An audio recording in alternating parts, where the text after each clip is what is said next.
Everyone loves a good story.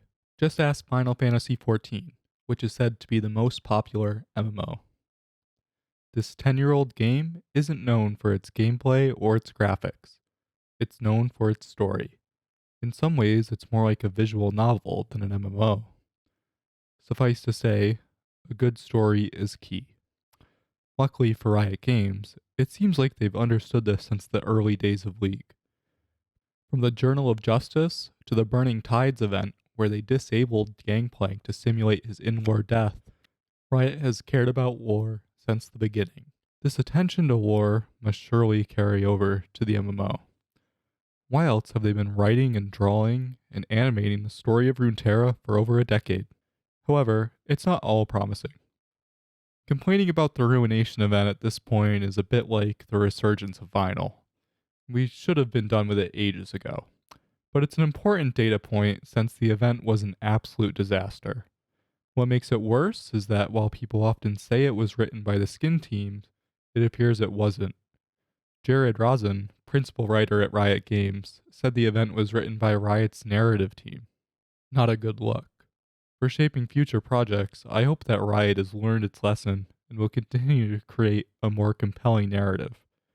But what they haven't seemed to move on from is inconsistency in writing. The Ruination event had not one story, but three different stories: the cinematics, the comics, and the in-client visual novel. I'm not going to go through all of the inconsistencies. You can find an excellent list by Ninja Gamer 1337 in the description.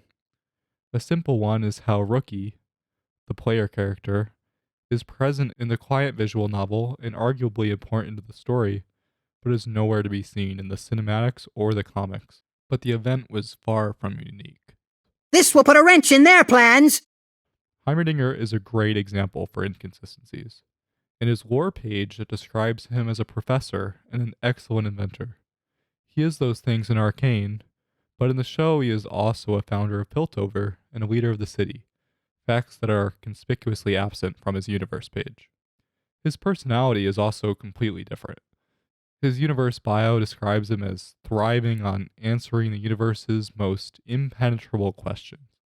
But in Arcane, he urges Jace to continue his research on Hextech, that the knowledge would be too dangerous. That doesn't sound like a neurotic, obsessive inventor to me. The inconsistencies continue. Does Heimerdinger use a glamour to disguise his appearance as it used to be described? When was Hextech invented? Was it invented by Heimerdinger, like in this Legends of Runeterra cinematic? Was it invented by Jason Victor, like in Arcane? Or was it invented much earlier, as described in Camille's lore? We could go at this all day, just talking about what unravels from discrepancies in Heimerdinger's lore. And Heimerdinger is not unique in this. Many parts of Riot's IP are incredibly confusing. So what's going on?